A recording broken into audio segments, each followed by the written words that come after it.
Hi, my name is Bianca and today we are in the kitchen. I'd like to make some cake pops, similar to the ones that I made back, I think it was in 2017. I made these cake pop fingers slash toes. I took them to work and they were kind of like taken aback by how they looked, that they didn't want to eat them. But I feel like that's what Halloween treats should be. They should look kind of gross, and only the brave people will eat them. I figured I would bring you along with me in my baking day, and we'll see how these turn out. And hopefully you like how they look. Since I know you guys are asking, where did I get this apron? I'll let you know that I made it, and I'll put a card above so you can check it out. I'm making my own cake. You can use a box cake if you'd like, but I really like a dark chocolate cake. I've said this before in another video, so I'm just gonna make my own. I'm also buttering my pan so that it doesn't stick. I put this into my preheated oven at 350 and I wait. While my cake bakes, I'm going to make some frosting. I don't think I need a lot of frosting because this cake is typically really moist. Sorry for those of you that don't like that word. I'm gonna get started on making just a little bit of frosting, just in case. Again, I'm just making my own frosting because I really like dark chocolate, but you can use any frosting that you'd like for your cake pops. I think that anything that's going to make it look red inside is going to make it look extra gory, but I just really like dark chocolate. And I don't share my recipe because I don't really have one. Like, I have one written, you can see it in the back, but I always just add a little bit more until I like how it tastes. It's never the same every time.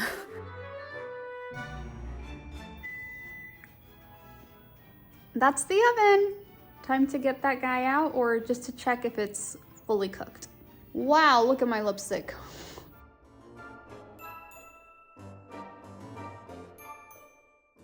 I didn't even have to test that. I can tell that that is not done. Since it's not ready, I'm gonna clean up and maybe fix my face, because what did I do? All right, so I think I already fixed my face. I put the extra frosting over here in this container, and there is some frosting in here, but there's a reason for that. And that's because I'm going to throw my cake back into this mixer so that it mixes it with the frosting instead of me doing it with my hands. I don't like doing it with my hands. I don't like how it feels, and I just feel like it's a little bit sanitary if you do it this way.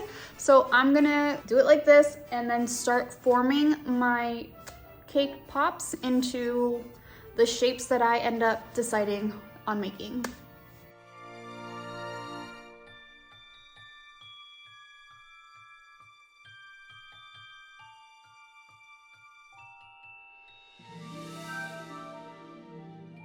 All right, so this is my batter. I decided to just put the entire thing of frosting because I'm not gonna use it for anything else really soon, so why not give it that extra chocolatey and sweet flavor to this dark chocolate cake?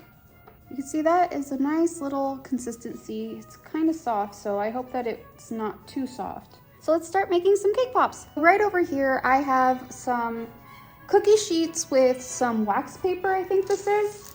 I like consistency, so I'm gonna have this little ice cream scoop, so that way I know exactly how much I'm getting in each one.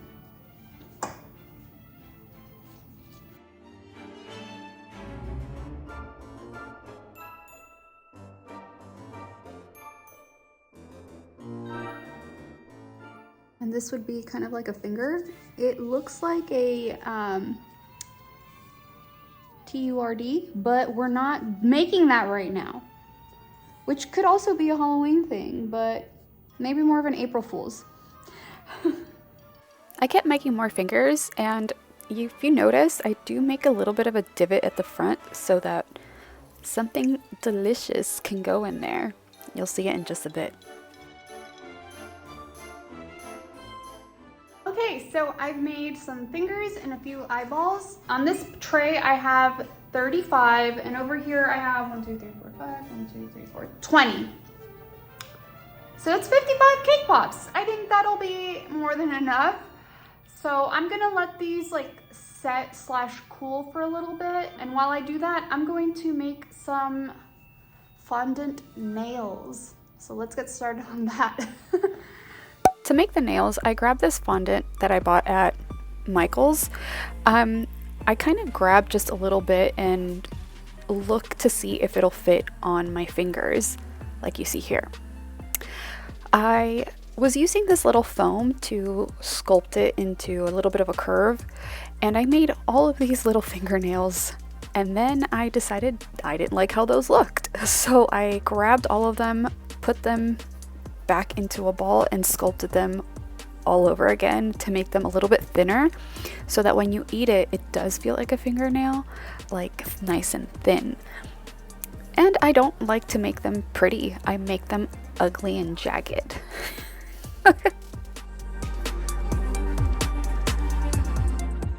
Now it's time to melt our candy melts. I'm dipping my little stick into the candy melt and then sticking them onto the cake pops.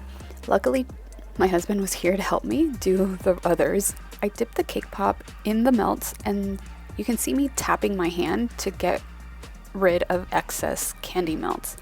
This is supposed to help it not crack, but I got a lot of cracks on mine.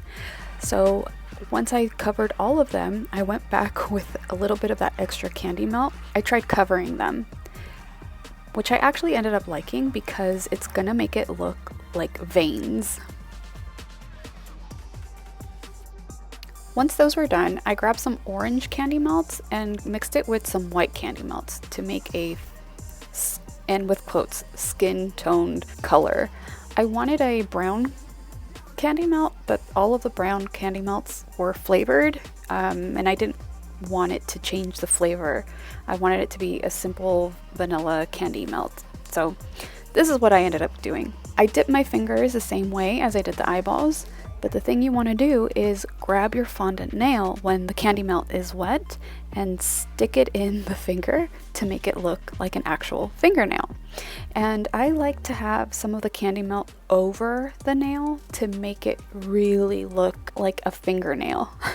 The nail isn't on top of the finger, there's a little bit of skin over it, so that makes it look really nice.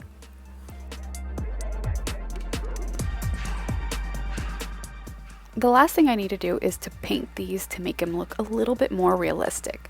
So I have edible paint at home and these food safe and food only brushes. I don't use these to paint anything else. I grabbed my red paint and started coloring the raised sections that I made to cover those cracks of the eyeballs. These are now going to function or look like the veins of the eyeball. I don't have footage of me showing you how I painted the pupil or the iris. Honestly, the iris is just a circle of the color that you want, and so is the pupil. You could also do a line for the pupil, which I think would be really cool and creepy. But yeah, I didn't get any footage of that. The next thing is painting those fingers. So with the fingers, I used a little bit of red, black, yellow, and green just to give them, make them a little bit grosser or beautiful, depending on how you see it. And I started painting around the fingernail to give that a little bit of depth and a couple of lines to make it look like the knuckles. I also like to paint the very bottom of the fingers to make them look a little gory. And in just a bit, I'll show you how they all turned out. Perfect.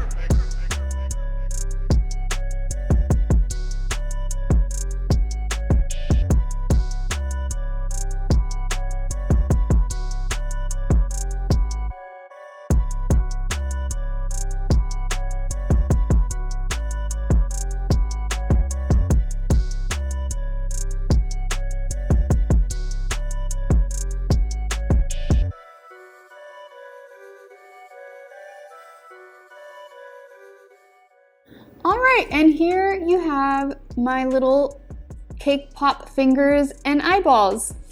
Josh helped me with some of these pupils because I am very tired. Let's have a bite and see how it tastes.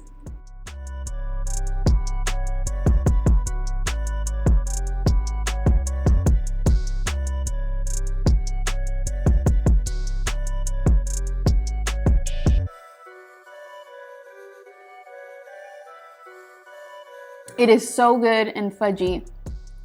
I really like it. The only thing that I'm a little concerned about is the painting. This is the first time I've used this type of paint. It is coming off of the fingers, but to be fair, I just painted it, so it might dry overnight. So I don't know. Either way, I think this is a very tasty treat, and I'm pretty happy that I got to make them, even though it took all day. I hope you enjoyed this video, and if you did, please make sure to give it a like and consider subscribing to see more videos like this one. If you make treats like this and you'd like to share with me, that's G. If you make treats like this and you'd like to share, please do. I always love seeing your makes. Thanks so much for watching, and I'll see you all next time. Have a happy and safe Halloween.